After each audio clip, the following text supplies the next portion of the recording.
Hindi ako pugante dahil ako po ay lumabag sa batas. Pugante ako sa Kongreso lamang. Wala po akong pakialam.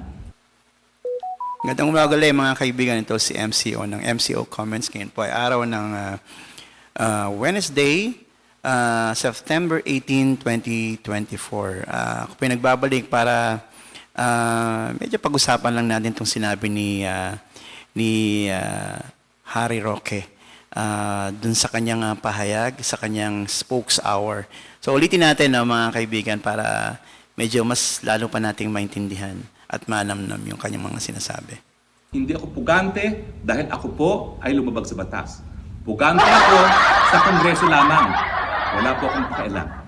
Dahil ang tingin ko naman, kung ako'y na-cite in contempt of Congress, ang Kongreso naman po cited in contempt of the people of the Philippines. Hindi po tama yung ginagawa nila. Taray! Ang taray ng ating dating spokesperson, si Harry Roque. Ganito po yan, mga kaibigan, no? Si Atty. Tory, Atty. Tory tuloy, grabe. Kung sino well, si Atty. Roque, talaga naman, well, masasabi naman natin talagang napakagaling na na abogado niyan. Talaga namang matalino yan kasi tawag dito, nag-aral yan sa labas. May kaya naman yan at saka matalino talaga yan. Yung sinasabi niya sa kanyang spokes hour na yan, talaga namang yan yung mga pinababaw. Kasi kung gagamitan niya tayo ng mga terminology niya sa law, talaga namang hindi natin maintindihan. So yan yung pinakamababaw na mga na pwede nating maintindihan tayo mga ordinaryong tao, hindi naman tayo mga abogado, no? Tayo ay hamak na software engineer lang at programming, yun lang naman ang alam natin, ano. Pero base sa pagkakaunawa ko, no, ito naman common knowledge natin to mga kaibigan, no.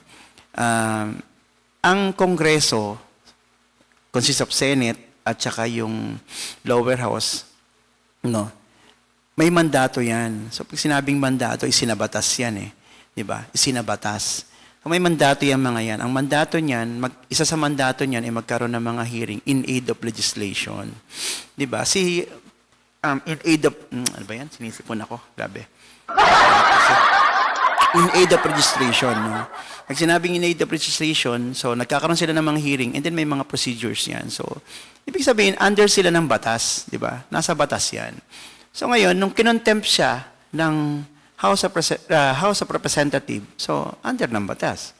Diba? Yung pagkakakontempt sa kanya. At hindi naman siya basta-basta iko-contempt Hindi naman siya basta-basta iko-contempt kung hindi talaga nandun sa procedure And then, ang mga PNP natin, hindi naman yan basta-basta magka-follow kung wala sa batas. Diba? Kaya pina-follow ng PNP yan kasi yan doon talaga nasa rules nasa batas natin.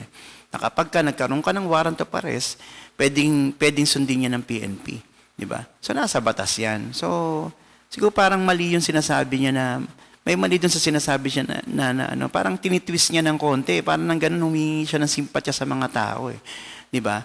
At saka siguro mga kaibigan, no, dapat nating maunawaan, dapat natin, tayo mga mamamayang Pilipino, no, na ang mga representative, mga natin yan, mga nagre-representa sa atin yan, mga halal natin yan, mga binoto natin yan para magrepresenta sa atin. Diba? So, parang malabo yung sinasabi ni Roque dito sa bandang huli na kung siya naman contempt ng Congress, yung Congress naman contempt ng people of the Philippines. Teka lang muna. So, parang sinasabi ni Harry Roque, no, na tayo i-contempt natin yung mga representative na tayo naghalal. So parang ang labo, di ba? Parang i-contempt natin yung mga representative na tayo naghalal. Bakit? Bakit natin sila i-contempt? Dahil kasi sa problema mo? Dahil kasi nalilink yung pangalan mo sa Pogo? Di ba? Nalilink yung pangalan mo sa Pogo na ikaw naman may kasalanan. May IT manager ng Pogo na doon nagrenta sa'yo. Tapos kung ano ng mga sinabi mo, sabi mo, mga daw yan, businessman yan, nag-golf lang yan. Nung malaman natin, wanted fugitive pala ito. Hindi pala ito, Chinese, pala ito. Di ba? So ikaw naglilink sa sarili mo, yung mga dokumento mo, nandun sa Lucky South Lucky South 99. So parang ikaw yung nagli-link sa sarili mo. Ngayon, dahil doon, lumalabas yung pangalan mo. And take note mga kaibigan, no? Ang Kongreso, hindi yan dahil public official ka lang o public ka na tao, kilala kang tao, pwede kang patawag, hindi yan. Hindi yan limitado. Pwede, kung pribado ka, at napapanood nga natin, di ba? Yung mga pribadong tao, basta nasangkot dun sa dokumento, pinapatawag nila di ba? So, yun wala yun. Kung private ka o public ka, walang kinalaman yun. So, yung sinasabi mo na ako naman ay pribadong tao, may karapatan ako na sa private life ko, tama naman yun, totoo naman yun, may karapatan ka. Pero kapag ang pangalan mo, inasangkot at nadawit sa kung saang mga, alam mo yun, yung mga piniimbestigahan nila na may kinalaman sa mga kriminalidad, maaaring patawag ka. Which is kami, as a taong bayan, representative namin yan yung mga representative namin. Kapag pinatawag ka niyan, sundin mo yung mga hinalal namin. Diba? Ganun yun Diba? So actually, ikaw sang-ayon ka dyan sa isang pahayag mo dito sa iyong isang party ng pahayag mo. Ako. Now, alam ko naman bilang abogado na may kapangyarihan ang Kongreso na mag-cite in contempt. O, diba? Alam mo naman pala na may kapangyarihan ang Senado at ang mga kongresista na mag-cite in contempt. Pero alam niyo Bakit? ba kaya meron silang ganyang kapangyarihan, hindi po para magparusa. Wala pong kapangyarihan ng Kongreso na mag-contempt para magparusa. Walang kapangyarihan ang Kongreso na mag-contempt para magparusa. Bakit? Bakit kinala i-contempt? Ang kanyang kapangyarihan na mag-contempt ay para lang maprotektahan yung institusyon. O yung pagprotekta naman ng institusyon na yun, nasa batas naman yun. Hindi naman sila nagbabiolate. O bakit ayaw mong sundin? Diba? Sa totoo lang mga kaibigan, at ang mga taong mga katulad nito ni Harry Roque, mas gusto nila pumunta pa sa talaga sa korte para lang malinis yung pangalan nila, para nang sa ganun, pahirapan pa yung mga proseso, di ba? Sa totoo lang, kung wala ka naman talagang kinalaman o kasalanan dyan, ang bilis-bilis niyan yung mga dokumento na sinasabi mo na ipapasa mo na ikaw rin naman na nagpresenta, di ba? Kaya ka nga isinasite on contempt dahil hindi ka na umaattend, di ba? Kung pinasa mo yun ng mabilisan, hindi ka na dadaan ng Supreme Court at hindi ka na magpapile ng kaso, hindi na kayo hindi ka na magkakaroon ng warrant of arrest, hindi ka na huli ng PNP, hindi mo na kailangan magpunta sa Court of Appeals, hindi mo na kailangan sa Supreme Court, ngayon pag hindi ka nakakasuhan hindi ka napapailan ng kaso ng DOJ dahil kasabot ka, diba? Ang bilis ng proseso kung present mo yung mga mo at doon pa lang sinabi mo na wala kang kinalaman, diba? So hindi ko alam, sir, matalino naman kayong tao, diba? Alam niyo naman yan, anong mas mahaba. Kami, sa software development, tinitignan namin kung anong proseso yung mga mabilis at saka maikli, diba? Kasi part din ng coding namin na mas maikli yung code, mas maikli yung file, mas maganda. At saka mas mabilis ang proseso. So, saan ka pa? Doon ka dun sa mabilis na proseso. Diba? Ang problema, dalawa lang yan. Pride mo, o kaya hindi mo alam wala ka talagang dokumento na ganyan, diba? Na sinasabi mo. Parang gusto mo, paniwalaan ka ng mga representative base lang sa mga sinasabi mo, malabo yun. Kasi merong mga dokumentong nagli-link sa'yo dun sa Pogo. Diba?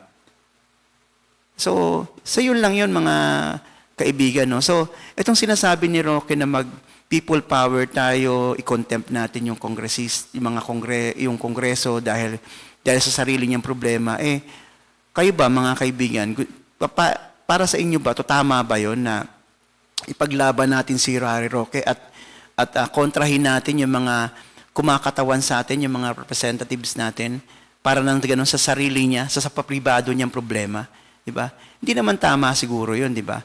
At sinasabi ni Harry Roque, nag-aaksaya ng panahon ng tax, nag-aaksaya ng tax natin, yung mga kongresista o yung kongreso, at linulustay nila yung pera. Para sa akin, mga kaibigan, hindi sila naglulustay ng pera, hindi nila kasalanan. Oo, tama yun.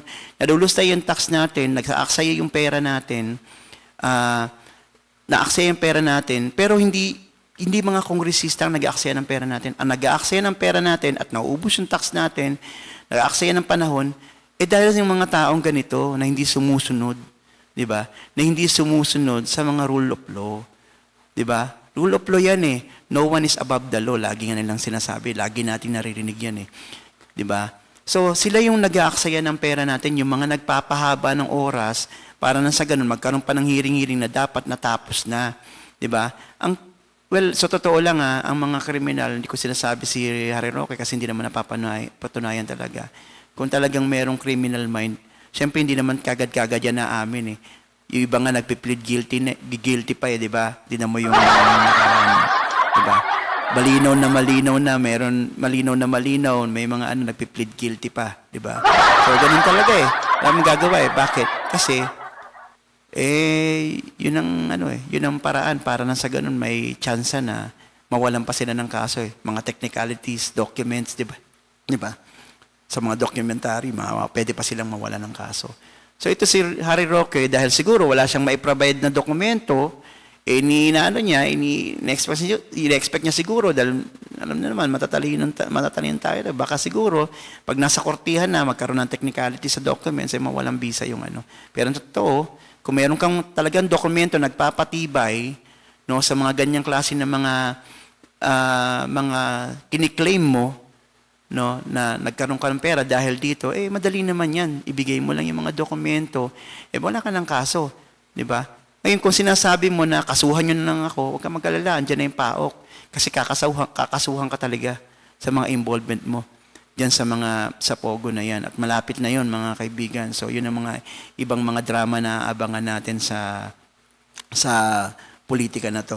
So, yun lang mga kaibigan. Maraming salamat ulit sa mga nagko-comment at mga nagla-like at mga nagsasubscribe sa atin. Sana tangkilikin yung ang podcast na to at yung aking mga ina-upload at sana magkita-kita pa ulit tayo sa mga susunod na mga uploads natin. At wag niyong kalimutang i-share yung ating video para marami pang maabot ang video natin. Maraming salamat mga kaibigan at mabuhay ang sambayan ng Pilipino.